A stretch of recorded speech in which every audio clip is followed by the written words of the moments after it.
What happens when your sibling's addiction takes center stage and it feels easier to hide behind their chaos than face your own? Welcome back to another episode of the Sober Vibes podcast. I'm your host and sober coach, Courtney Anderson. You are listening to episode 238. I'm joined today by Tom Farley, who is the host of the recovery.com podcast. And today, Tom opens up with us about his own sobriety journey, the challenges of growing up with a famous sibling who struggled publicly with addiction, and the heartbreaking reality of eventually losing him and still being in moments of grief today. We talk about how easy it can be to minimize or excuse your own drinking when someone in your family looks like the real problem, right? So Tom shares what it took for him to step out from behind that shadow, confront his own relationship with alcohol, and create a life in recovery on his own terms. This is an amazing conversation about family, grief, and courage it takes to stop comparing yourself to others and finally get honest about your own healing and what steps that Tom took to get honest with his own feelings and his own recovery today. It's a great episode. I really enjoyed talking to Tom. And always, if you're ready to go deeper beyond listening and into real change, you don't have to do it alone. You can work with me with my one-on-one sober coaching program, where we create a plan tailored to your unique needs, or join my sobriety circle. This is a community for women in the first few years of sobriety who want support, accountability, and tools to thrive. You can find both links in the show notes, and I love to walk this journey with you. Thank you for listening. As always, slide into my DMs or email me and let me know how this episode helped you today. As always, keep on trucking and stay healthy out there. Hey, Tom, welcome to the Sober Vibes podcast. I'm really excited to chat with you today. Yeah, good to be here. Thank you for having me. This is great. Good. Well, let's start with how you entered in recovery. What did that look like for you? Well, it's interesting as it was a kind of a slow progression. So we had this big Irish family in Wisconsin. So drinking was very normative. It was part of our identity. And so we didn't think it was a problem for us. We were managing life fine. And then one of us, so basically it was 2 parents and 5 kids. And one of them was my brother, Chris Farley. So we were kind of going through this, kind of being this Midwestern Irish Farley kind of thing. But we started to notice that one of us, Chris, it was more of a problem. And so it got our attention, but it got our attention to like, this is Chris's problem. He's got to work on this. So we don't know the problem. Right. And so it all became about that focus was about that, which created all sorts of other things. And so we kind of managed through Chris's kind of journey. I like to say I was fortunate enough. I was working in New York when he was in New York for Saturday Night Live, and I got to see him almost lose his job because of his drinking. But I also got to see him coming out of treatment and being in this world of recovery, and it was wonderful to see. I didn't know what I was seeing. As I like to say, I did, all I saw was he's dressing better. But I saw him, had a few meetings, celebrating his 3rd year in sobriety. Again, not knowing what I was seeing, but it was wonderful to see Chris as the brother I always wanted him to be. And then we had this very public overdose that really changed everyone's lives in our family. And thankfully for me, I experienced that moment, and I realized that if I'm going to get through this pain and through this grief, I need to talk about it. And so I did. And I went out for years talking about Chris's struggles with addiction, thinking I was helping people. And I probably was. I'm sure I was, going into schools and being an advocate for prevention at that time. It kind of went into the recovery thing. But again, all that time I was talking about somebody else's addiction, Right. somebody else's story, Right. and thinking I'm doing great. I did have moments because I had a young family that I was raising, a lot of distractions. And so there was a couple of times I'd like, maybe I shouldn't drink too. Right. And so I would have these long bouts of sobriety 4 or 5 years, I could manage that because I had stuff going on in my world. And I would go to meetings because I thought that's what you did. And it was interesting. I remember going into the rooms, and it was just like when you have somebody in your family that's just a little bit more has an acute addiction. It was easy for us in our family to say, like, well, we don't have the problem. That we're not that bad. And I did this. And unfortunately, when you do that, you really can't help that person as much as you'd like, as you should, as a family, because we were afraid of being honest about our own Right. issues. Right. So I would walk into rooms and I'd hear somebody share, and like, same thing. I'm like, well, that guy drinks more than me. That person takes drugs and they drink. So I'm like, I'm good. And just being sober, it wasn't a matter of time before I was like, I've been sober 5 years. I can have one drink, which turned into like, I'm like, really? I'm back where I was. So quickly. Was that quick for you when you went back to drinking, where it's just like that? Yeah. It's amazing. Yeah. Just, you start positive. Like it was like, at St. Patrick's Day, I can have one Guinness. I've been sober for 5 years. And then like, well, I can have one, I can have two, I manage this. Yeah. And then all of a sudden life hits you, you have a financial stress or a job loss. And like, I'm like, now I'm drinking, not realizing that the financial stress and the job loss kind of has something to do with the drinking. You're looking at it separately. And it just was like that for the longest time, just up and down. Until this, about 7 years ago, I got tired again. I'm smart enough to know that I was managing my drinking. If I leave a party now, I can get home safely, which is already, you really can't. It's too late for that. But then I would plot my way home to avoid detection. And I'm like, and then I would get home. I'm like, well, it's only 9:30, so the night's not over. A whole summer of that, and I'm like, and waking up the next morning, I just knew this isn't the life I wanted. So I did what the only thing I knew how to do was stop. Yeah. Yeah. And I was fortunate this time, though. I had worked with a woman who had a clinic here in Madison, Wisconsin, that I had started working with her teen IOP groups. That's my first kind of work in the recovery era field. And she just happened to call me during that time. I hadn't talked to her for a while. She goes, how you doing? I proudly tell her, like, I haven't had a drink in 4 months, thinking that I'd get a lot more applause than I did. She's like, great. That's great. We should have coffee. I'm like, I'd love to have coffee. Just great. Meet me Saturday morning, 9:00 in the basement of the Presbyterian Church. I'm like, damn it.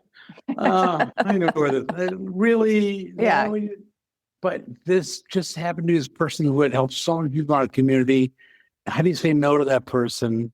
It was my first surrendering to a higher power, was this jelly. And I said, okay. And I went in and I started, after a while, I started to hear, not this person drinks more than me. I'm like, oh, wow, I've had broken relationships like that person's describing. I've had job loss like that person's describing. Like it wasn't about drinking.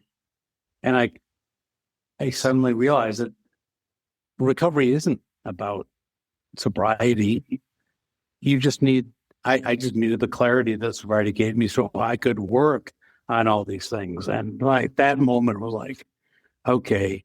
And I started to feel like, at least in the rooms, I started feeling more connected and a sense of belonging.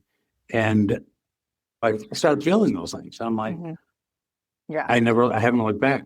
Right. That's awesome. Well, congratulations. So it's been 7 years. A little over, yeah. Almost. Yeah, like 7.5 or 6.5. So this time, the first time when you hit 5 years, what was different about this time? Because you fully surrendered to it compared to the last time. This is the whole thing. During those other times was also a time in my life where I was putting this person out to the world that I thought they wanted me to be, that I wanted me to be. And in order to be that person, I had to manage everyone else in every aspect of my life so I could be that person. My family had to be a certain way so I could be that person. My employers had to give me that job, not the one I have, that one. You don't understand. I need to be this. And for somebody that's always wanted a connection, I was pushing people away because nobody wants to be managed that way. Mm-hmm. And so 5 years into my recovery, what I had been working on all that time was this authentic person, trying to be that this person could be. All that time in my life, I had these expectations of who I wanted to be. I was trying to curate this life. That was hard enough. But then I became somebody's brother. Then I became Tom Farley, brother Chris Farley, who died of drug overdose. That was my full name. And totally like, all right, how do I shed those two? Like, how do I find my authentic self when this is how I've operated for so long? And so trying to get back to that, just being Tom Farley again, or maybe for the first time, I started really, I wanted that. And the way it made me feel made me want it even more. Like, oh my gosh, now I'm connecting authentically with one of the things we talk about in the rooms. And that I first time I heard rigorous honesty, I'm like, that's a thing? Yeah. That's awesome. And the whole thing, gratitude and humility, I realized, how could that person I was putting out to the world ever be grateful or humble or even rigorously honest? Because it wasn't a real person. Mm-hmm. I could never achieve those things because the person I needed to do that wasn't real. It was somebody I created. So these last years, then you really tuned into doing the work and finding your authentic self of who you are now, which is awesome. Which honestly, congratulations to you, because it took you a while to get there, right? Yeah, but you got there and you found that person. So how does that feel, finding that person? It's awesome, but I realize also too that this person, this monster that I created, is still there. Yeah. And so I tell people that's why I cling to my recovery, is because I'm a social person. I love to connect with people and I love to be out doing that. But if I found myself acting up or just trying to make people laugh, or just that person comes back, that I was comes back, I'm like, okay, I'm very in tune to that. Like, I know what I need to do now. I need to go to a meeting, call somebody, read a passage from the book. But I don't want to remain solely in my recovery community, because that's isolating too. Yeah. Yes. But man, it's where I feel my most belonging, connection that I want out there, but that doesn't happen all the time. But I constantly run back and well, it's an feel anchor, and that's okay, right? I mean, eventually that outside community, it comes, right? So it will come.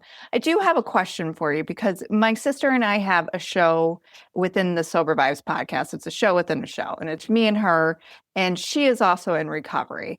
And so we talk a lot about family. So I kind of want to talk to you about the family dynamics of what you said earlier with your brother Chris. First, with the 5 kids, did everybody have an issue, substance abuse issues, or no? We were Irish and we lived in Wisconsin. I think that answers that question. Okay, that's fine. Yeah, yes. Correct. So I mean, I live in Michigan, so I get the Midwest culture, right? So, but what's very interesting is when there's the one sibling that is, and this is all due respect, there's no other way that I can describe this, but quote unquote, the train wreck, right? The one where it's the severe, and it gives you almost permission to be like, well, I'm not that. Right? Oh, absolutely. 100%. And it was even more so when that person is Chris Farley.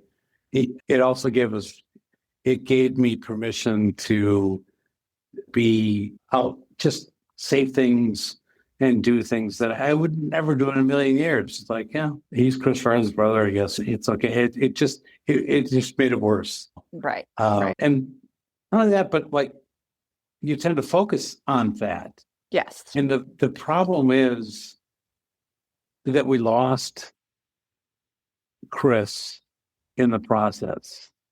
And all my work in recovery and writing a book on Chris, but not in my words, I interviewed people that knew Chris, and I saw that they saw him better, more clearer than I did. And I what I like to say is I have a better relationship with Chris now than I ever did when he was alive, because I get to separate the addictive Chris to the brother I love. Yeah. And that's the problem with families is it's the whole, this is the whole thing. And like with addiction, yeah, it's not like you need to separate those things, because deep behind this addiction that Chris had was this person that I could connect to a lot better than the outwardly, either the addicted Chris or the celebrity Chris. Right. You know, I didn't, that's not what I wanted. Right. You wanted your brother. Yeah. I get that. That's how, yes. My sister, I got sober before my sister did. And that is something I had to compartmentalize, right? I understood the addiction, Kimmy, and then I understood my sister, Kim. And it's two completely separate people. So, and it's very too, when there's a person in the family unit where the major focus is on them and their addiction, all of that's right. all of that stuff that they had done in their active addiction that was drained your parents, put stress on the family, right? That does overshadow who at the core they are. And that's what I was kind of hinting at before. Yeah. I said a lot of other things. I didn't like it. I didn't know I had all this resentment of like, why is Chris get all the attention? And it's not because he's a celebrity. It's like he's a dick. It was great to separate that. Hey, good people of the world, it's Courtney. And if you're in your first year or your fifth year of sobriety, let's be real. Summers can be tough, like very, very, very challenging. It took me a couple summers to finally feel comfortable. There's something about warm weather, parties, and poolside drinks that can make it feel like everybody's drinking but you. But just because drinking culture ramps up, especially during this time, doesn't mean your progress has to slow down. That's where a tool like SoberLink can help. It's a high-tech breathalyzer that helps people in recovery stay accountable, not through shame, but through structure. Scheduled daily tests let you share instant, verified results with the people who support you, so you don't have to do it alone. Worried someone might question your results? They can't, because SoberLink uses facial recognition and tamper detection, so there's no way to cheat it. Whether you're rebuilding trust or you just want that extra layer of support this summer, SoberLink is here to help you stay the course of your journey. I've witnessed people benefit from SoberLink, and I want you to be the next. Visit www.soberlink.com/sober-vibes to sign up and receive 50% off your device today. You can also check the link in the show notes below. Did you have to, in this process of your 6.5 years, just with anybody, and of the work that you have done, was there a remourning of him because of the more of the clear-headed space that you were in and probably having to do that work?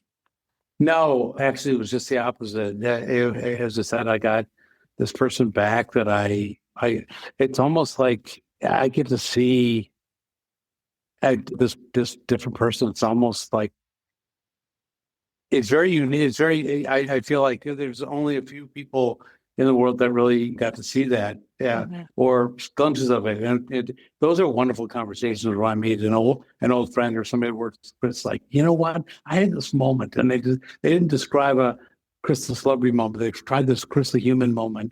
And I'm like, oh, that's just such a great story. Thank you for sharing that. Because that's what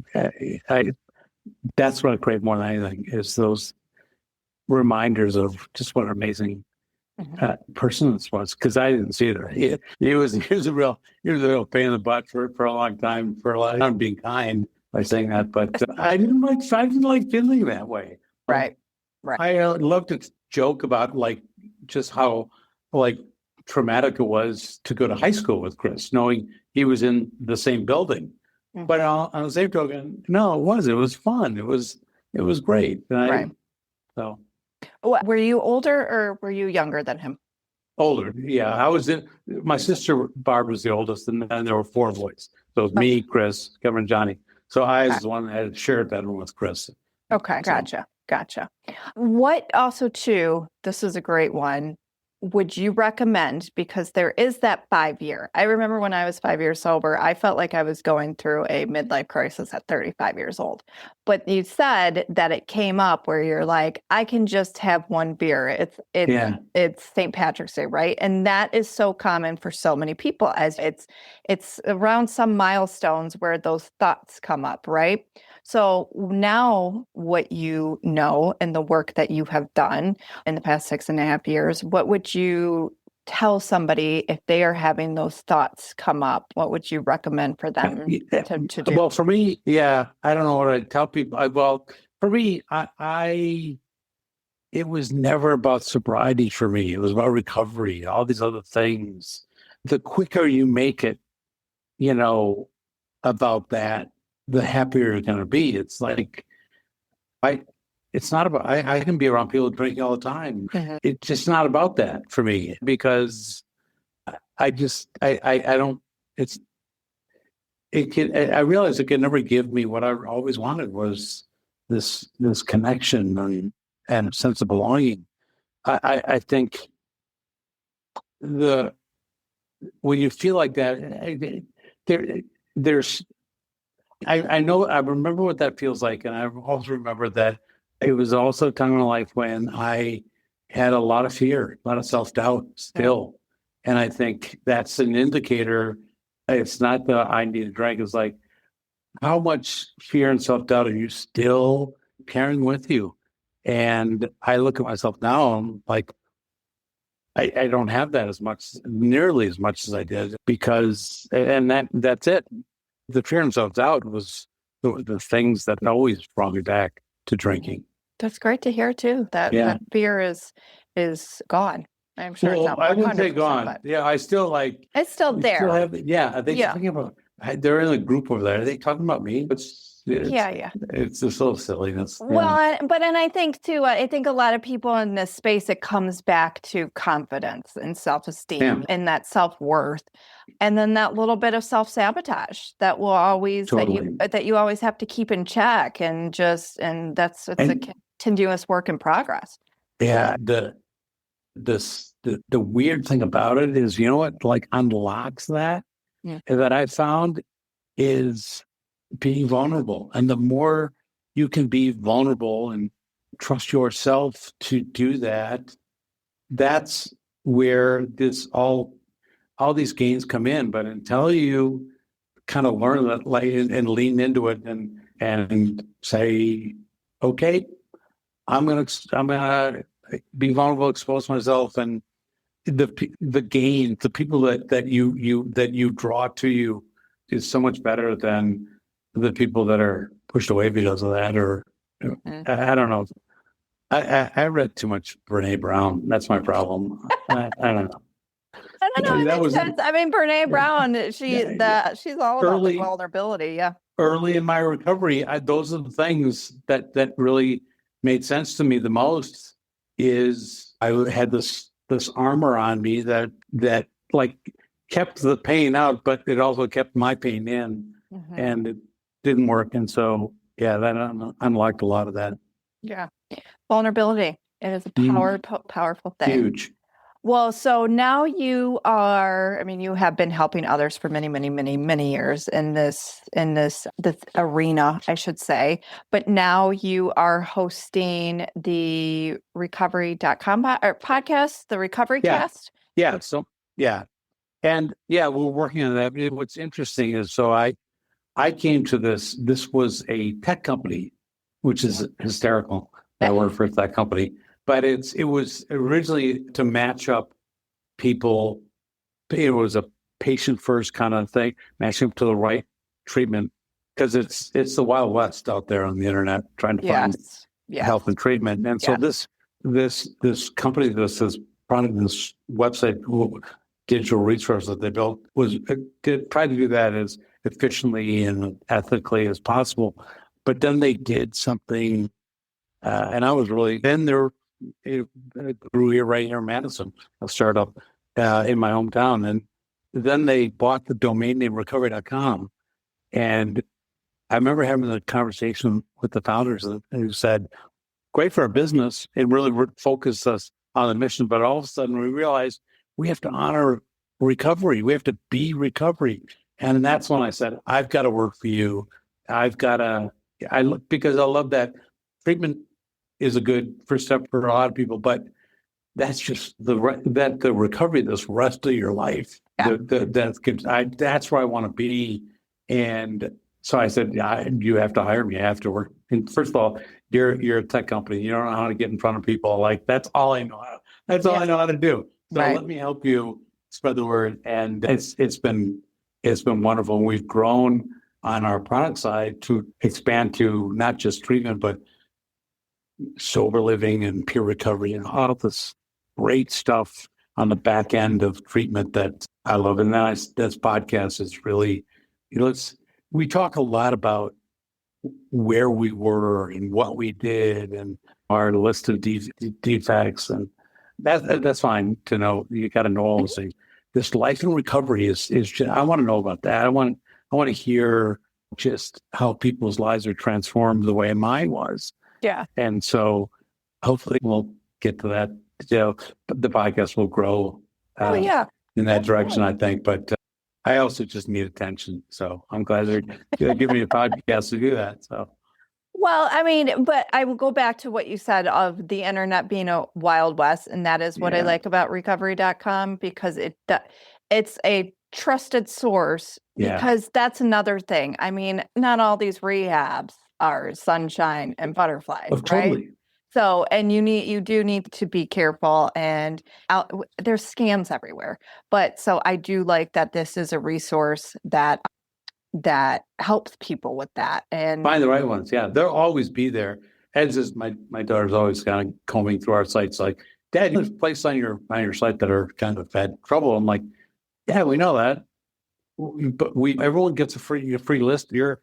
We want to include everyone, but how we help you find the right places, we're not going to help you find the wrong place. So it works. Right. Yeah. It's a wonderful resource. Yeah.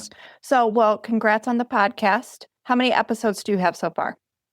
I think we did 2 this week. So we're like 10 or 12. So yeah, but just amazing stories. At first we were getting some people that, 1 or 2 years into their journey. And I'm like, okay.